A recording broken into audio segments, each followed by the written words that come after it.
स्वागत है आपका वापस से एक नई वीडियो में। ये हमारा डे 2 एट प्रयागराज। अभी हम निकल रहे हैं वापस। तो आज हमारा मेन गोल रहेगा सरस्वती घाट पहुंचने का, क्योंकि वहाँ से हमने सुना कल कि हमें बोट मिल सकती है, बट देखते हैं कि यहाँ से डायरेक्ट जाने का कुछ रास्ता है नहीं, वरना बहुत घूम के जाना पड़ेगा। अगर बहुत घूम के जाना पड़ेगा तो शायद हम इसको स्किप कर दें और उसके बाद हम जाए हनुमान मंदिर और हम नदी के उस पार जाने का भी देखते हैं कि क्या साधन उपलब्ध है। और ये देखो अब सब तैयार हो चुके हैं, बस थकान की वजह से हमारी डिसिप्लिन कैसी तैसी हो रखी है। उठने वाले थे 3-4 बजे, अभी बज रहे 8। अब उसको उठना नहीं कहते हुए कि तुम बिस्तर पे लेटे लेटे बोल रहे हो।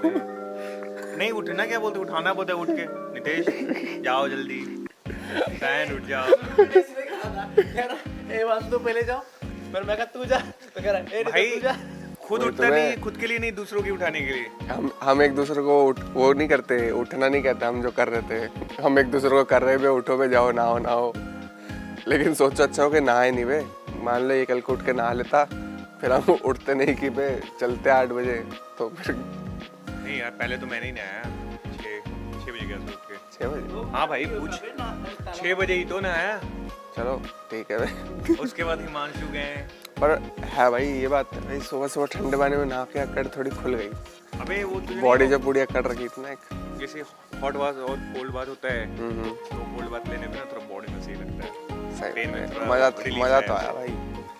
और वैसे भी ठंडे पानी में एक चीज़ देखी, कितनी भी ठंड हो, बस पहला दूसरा मक्का डालने में थोड़ा लगता है, फिर उसके बाद तो मजा आ जाता है। बड़ी मुश्किल से मिली भाई, इतनी देर आगे पीछे डोलने के बाद। तो बैठ रहे हैं भाई यहाँ कोई कमाना ही नहीं चाहता भाई। सॉरी ब्रो, आगे जाना पड़ेगा।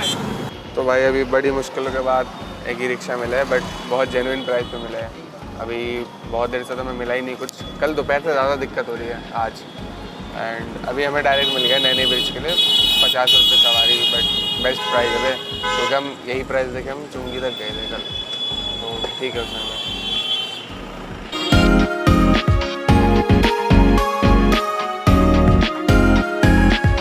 अब हम आ गए नैनी ब्रिज पे, और ये नैनी का पुराना वाला ब्रिज, एक नया वाला ब्रिज भी है, बट हम अभी इस तरफ आ गए हैं और यहाँ पे बहुत जाम है भाई। और हाँ, जो हम ऑटो में बता रहे थे कि बहुत जेन्युइन प्राइस पे मिला यहाँ पे, लेकिन ऐसे लोग भी जब की मजबूरी का फ़ायदा उठा सकते हैं। जैसे एक का हमने बुक करा था, वो 3500 मांगने लगा था भाई।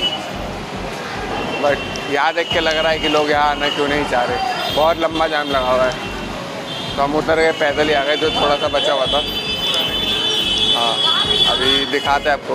अभी है नैनी ब्रिज पुराना वाला, और वो है नया वाला।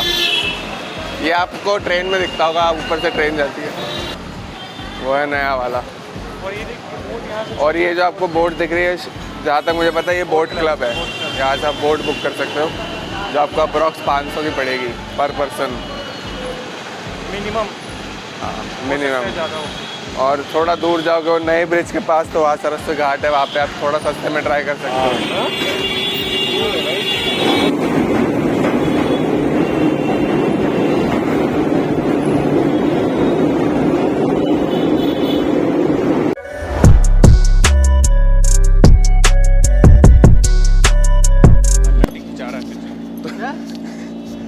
अच्छा तो अब हम आ गए नदी के इस पार अरेल घाट की साइड, और इधर भी हमने ऑलमोस्ट 3-4 किलोमीटर चल ही दिया है, क्योंकि पीछे ओल्ड ब्रिज से नए ब्रिज तक अभी इसका आगे है शिवालय पार्क। और सुबह जो बोला था वो हो नहीं पाएगा, क्योंकि सुबह बहुत देर तक हमें मिला ही नहीं कुछ। 3 घंटे बाद हम पहुँचे इधर। हाँ, और यहाँ पे बहुत जाम है, तो मेन बात है आज रात के वहीं ट्रेन भी है, तो हमें उस हिसाब से बहुत सोच के चलना पड़ेगा। तो मोस्ट प्रोबेबली सिर्फ शिवालय पार्क ही हम घूम पाएंगे, और उसके बाद हम निकल लेंगे, क्योंकि जाम जो हमने देखा ना, तो हमें किसी भी तरह एटलीस्ट 5-6 बजे तक घर पहुंचना होगा, क्योंकि फिर हमें निकलना भी पड़ेगा, क्योंकि सूबेदारगंज के रोड पे भी बहुत जाम मिलता है।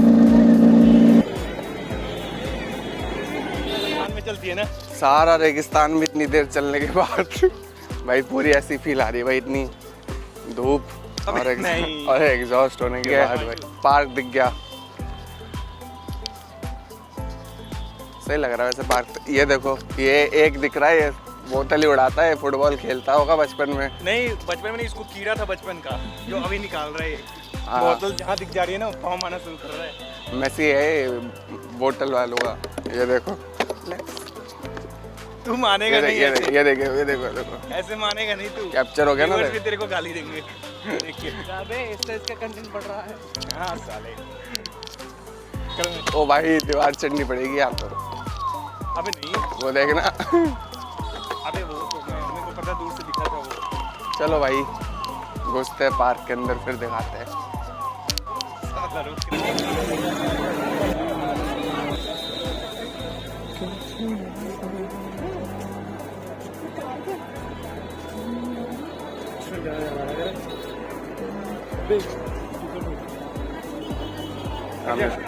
तू नहीं वो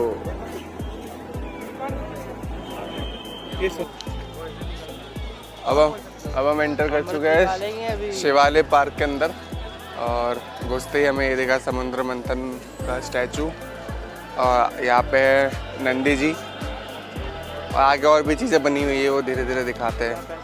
तो ये है यहाँ का कुछ price list, end of course ये भी हम जैसों के लिए फ्री नहीं है। यहाँ भी 50 रुपये की टिकट है, बच्चे हो तो फ्री है भाई। नहीं, हम सोचे थे 60 की उम्र में आते तो कुछ 30 रुपए का हो जाता, बट क्या कर सकते हैं। सही कह रहे हो। गलत टाइम लाइन पे हो गया अभी। अब लग रहा है बच्चों को यहाँ पे इसलिए लाओ भाई, फ्री में हो जाएगा सब। यहाँ पे मेन खर्चा ये सब नहीं है, यहाँ पे मेन खर्चा ट्रैवल है।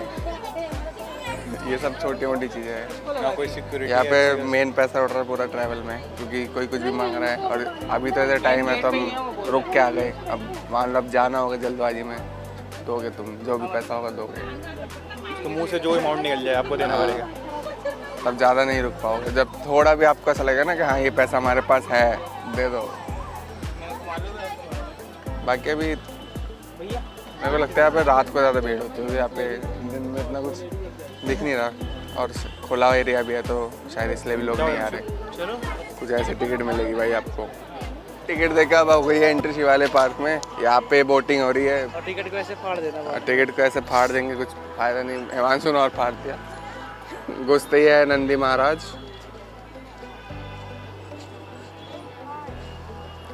और ये सारा आयरन से बना हुआ है ना। हाँ ये सारा आयरन का है। कुछ कुछ जगह पे तो जंग भी खा चुका है। टेस्ट करके बता। चाट के बताओ। नहीं जल जाएगा जी। एक इन्होंने राउंड से सर्कल बना रखा है, इसमें आपको पैडल बोट दे देंगे, खुद ही पैर चलाओ, खुद ही घुमाते रहो। थोड़ा बहुत साइकिल ट्रैक जैसा है कि आप गली में जैसे साइकिल चलाते हो ना, वैसे ही घुमा लो बस एक एरिया में। क्या कह रहा है?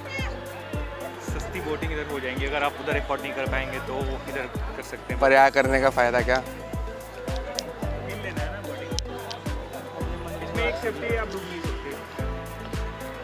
हाँ ये है, इसमें आपके घुटने तक ही पानी, मेरे जैसे होगा तो घुटने तक ही पानी आएगा। ये है, ये मान सकते हैं केदारनाथ ये मंदिर। केदारनाथ मंदिर पीछे। केदारनाथ मंदिर के बारे में लिखा हुआ है इसमें बेसिकली बनाया तो इसलिए गया था, जहाँ तक मैंने सुना था कि इसमें शायद 12 के 12 ज्योतिर्लिंग के वो बनाए हुए हैं एक साथ। हाँ स्टैचू बनाए हुए। तो एक तो यही हो गया केदारनाथ, एंड आगे चलते हैं।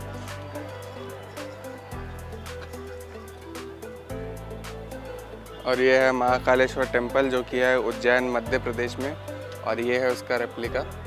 ये ओमकारेश्वर, ये भी आता है मध्य प्रदेश में, और इसमें कुछ डिटेल्स है तो आप इसको पॉज करके पढ़ लेना। ये ना हाँ बता एक द्वीप पे है जो ओम के आकार का, इधर लिखा हुआ है। अच्छा हाँ, इसमें बहुत सारी डिटेल्स भी लिखी हुई है। तो डिटेल नहीं पढ़ रहे हैं कि तुम तो गए होगे भाई, तुम तो गुजरात से हो। नहीं यहाँ नहीं गया मैं एक दो जगह गया हूँ बट यहाँ नहीं गया। ये तो मध्य प्रदेश में है ना। अरे हाँ मतलब पास है, मतलब वैसे बेसिकली गुजरात का नहीं है, बस गुजरात में रहता है मेरी तरह, कि मैं दिल्ली का नहीं हूँ, दिल्ली में रहता हूँ। देख रही हो ना, बहुत सारे रील्स में आते हैं। हाँ देखो अब आता है काशी विश्वनाथ मंदिर। तो आपने इससे पहले के ब्लॉग्स में देखा होगा, या तो हम गए भी है, या तो उत्तर प्रदेश वाराणसी में।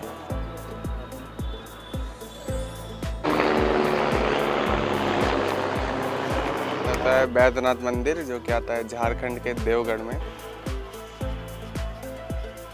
अब हम आ गए हैं कैलाश मंदिर, जो कि लिखा है नियर छत्रपति संभाजी नगर, महाराष्ट्र। ये यूनेस्को की वर्ल्ड हेरिटेज साइट भी है ये। अच्छा, यूनेस्को। ओके, मौका मिलेगा तो यहाँ भी जाएंगे। बेसिकली रात में बहुत अच्छा लगेगा, जो लाइटिंग लगी है ना। हाँ, इसीलिए मेरे को लग रहा है भीड़ भी कम है, रात को ज्यादा आएगी। हाँ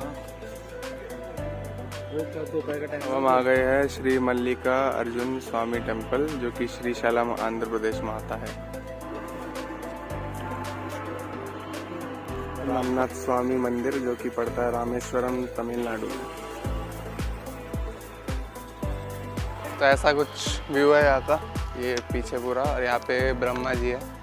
और अभी कुछ और बचे हैं टेम्पल, वो भी दिखाते हैं। बाकी अगर आप फ्री हो तो आप रात को आना, क्योंकि रात को शायद यहाँ पे लाइटिंग वाइटिंग होगी अच्छे से, तो वो ज़्यादा सुंदर लगेगा। दिन में गर्मी भी है, और मतलब क्योंकि ये आयरन का है, कुछ ज़्यादा अच्छे से समझ आ रहा है, तो थोड़ा रात के मुकाबले कम सुंदर है। बट ठीक है, घूमने के लिए ठीक है, घूमने के लिए। और अगर आपको जानना है कि सारे ज्योतिर्लिंगों के बारे में, तो आप आ सकते हो, इसमें सबके बारे में अच्छे से एकदम डिटेल लिखा हुआ है। अब ये वाला है शोर मंदिर, जो कि मल्लापुरम तमिलनाडु में है। अब आता है ग्रीनेश्वर ज्योतिर्लिंग मंदिर, जो कि पड़ता है छत्रपति संभाजी नगर में, महाराष्ट्र में। और एक करेक्शन जो कि अभी नितेश ने नोटिस करी, कि सारे ज्योतिर्लिंग नहीं है, कुछ इसमें यूनेस्को वर्ल्ड हेरिटेज साइट वो भी है। तो बट वो लिखा रहेगा, तो आप देख लेना, जो ज्योतिर्लिंगों में उसमें लिखा रहेगा कि ये ज्योतिर्लिंग का पार्ट है, और जो नहीं होगा उसमें उसके बारे में डिटेल रहेगी। जैसे ये भीमा शंकर मंदिर, जो कि आता है रवेड़, महाराष्ट्र में। और ये क्योंकि ज्योतिर्लिंग है, तो आप यहाँ पे देख सकते हो कि यहाँ पे लिखा हुआ है, तो वैसे ही उसमें लिखा रहेगा कि कौन सा है कौन सा नहीं है। और ये है त्र्यंबकेश्वर मंदिर, ये है नासिक, महाराष्ट्र में। यहाँ मैं गया हूँ बहुत बचपन में, और ये भी ज्योतिर्लिंग का पार्ट है। यह है नागेश्वर मंदिर, जो कि आता है द्वारका, गुजरात में, और ये भी वन ऑफ द ज्योतिर्लिंग में से एक है। और यह है सोमनाथ मंदिर, यह है गिर, गुजरात में, और ये भी ज्योतिर्लिंग ही है। अब हम निकल गए यहाँ से, और मेरे हिसाब से तो मैंने सारी जगह दिखा दी, और कुछ रह गया होगा तो गलती से रह गया होगा। क्या चीज़? हाँ, यहाँ पे ये भी है।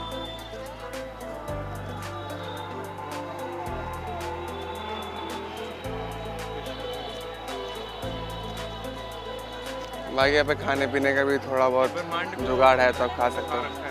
क्या है? ब्रह्मांड को अपने ऊपर उठा रखा है। ये एक है जो उस तरफ हम जाना हमारा रह गया। ये नितेश ने बताया, ये पशुपतिनाथ टेम्पल होगा, जो कि नेपाल में आता है। तो अभी हम जा रहे हैं नए वाले नैनी ब्रिज की तरफ, और वहाँ से देखते हैं हमें क्या मिलता है, और वहाँ से पार करके हम घर जाएंगे। देखते घर पहुंचने में कितना टाइम लगता है। अभी बज रहे 1:15। आगे की अपडेट देता हूँ साथ साथ।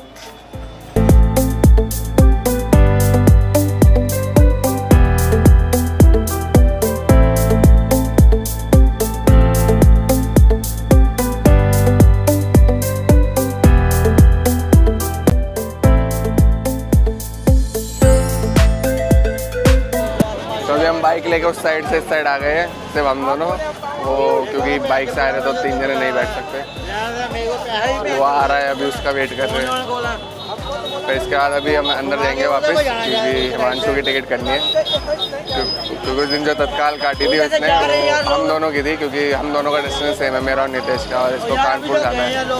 तो अभी अंदर जाके काटेंगे उसको भी। तो काउंटर पर आए थे इसकी टिकट लेने, और हमें पता चला यहाँ से सिर्फ जो प्रयागराज के अंदर आते वही वाले टिकट मिलेंगे, जैसे कि प्रयागराज चौकी, प्रयाग संगम, प्रयागराज जंक्शन, और भी कुछ है। मतलब हमें सुबेदारगंज से चाहिए थी, तो वो टिकट हमें यहाँ नहीं मिलेगी। अभी कुछ और जुगाड़ देख रहा है।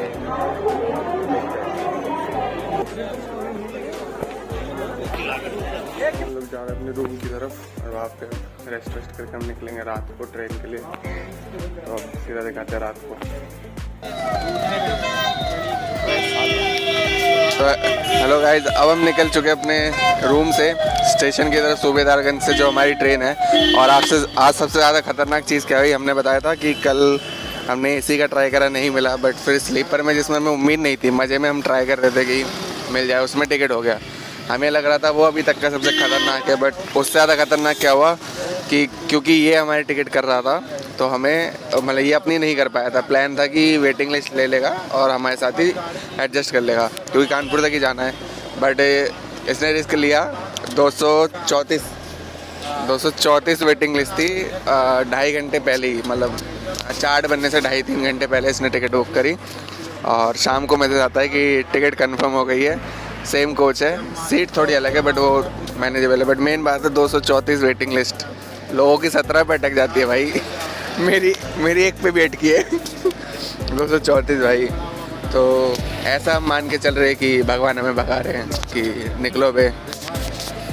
बट अब और बाकी फीडबैक की बात करें तो सही था सब कुछ, बट ये था कि आज कल से ज़्यादा भीड़ थी और इस चक्कर में आज हम बल्कि कल से 3-4 घंटे पहले निकले थे, बट फिर भी हमें गाड़ी नहीं मिली, किस भी नहीं मिला। ई रिक्शा, ऑटो, हमने रिज़र्व करने का भी ट्राई करा एट द एंड, बट नहीं मिल रहा था। बट एट द एंड एक अंकल मिले जो काफ़ी जेन्युइन थे, उन्होंने नॉर्मल एक प्राइस बोला तो हम उस पर चल दिए, बट इतना जाम वहाँ पे ही हमारा शायद 2 घंटे करीब निकल गया। फिर वहाँ से हमें वॉक करना पड़ा, जाम की वजह से गाड़ी लेना बेफजूल है, तो हमने वॉक करा।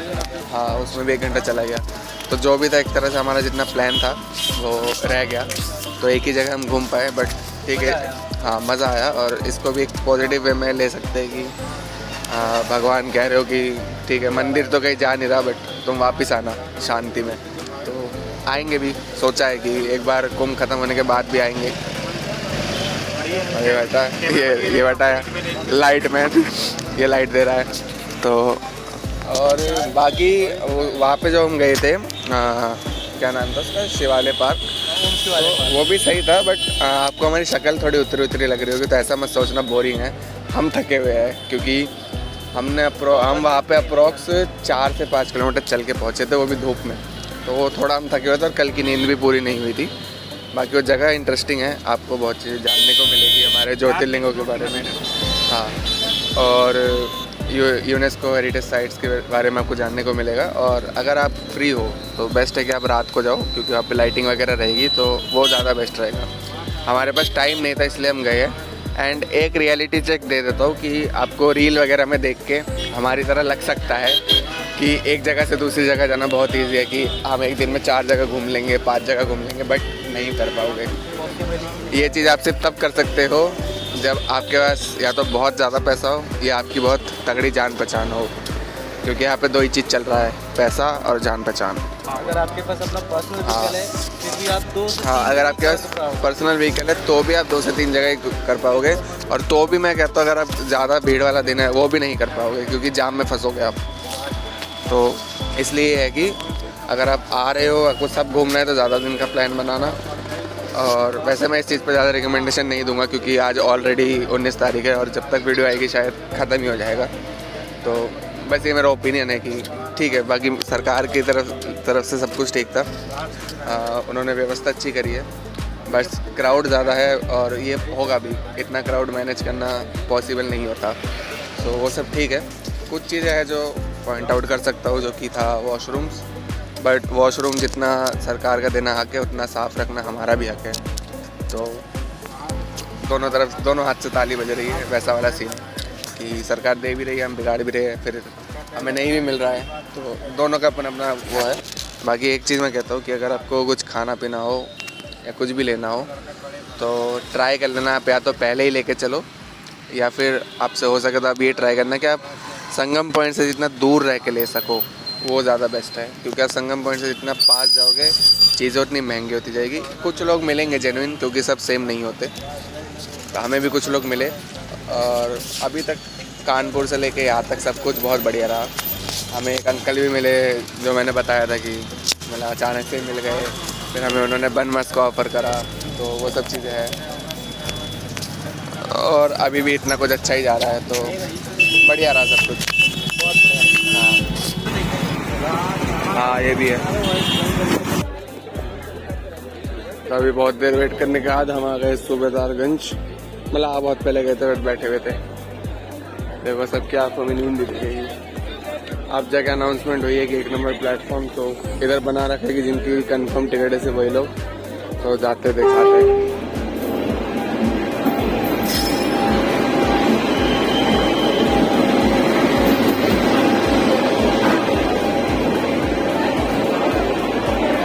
तो भाई अब हमारी ट्रेन लग चुकी है और ऑलरेडी 2 घंटा रीशेड्यूल है, तो सुबह भी 2 घंटा लेट ही हो गया और एक्स्ट्रा और लेट हुई तो अलग बात है, जो कि होती है इंडियन रेलवे। तो देखते हैं सुबह कितने बजे तक पहुँचते हैं। बाकी सीट अच्छी है, पर चढ़ के सो जाऊँगा, क्या हो जाएगा। बाकी इस ब्लॉग को करते ही पेंड। पसंद आया तो कमेंट करके बता देना क्या अच्छा लगा क्या बुरा लगा, लाइक कर देना, सब्सक्राइब कर देना। Bye bye, take care.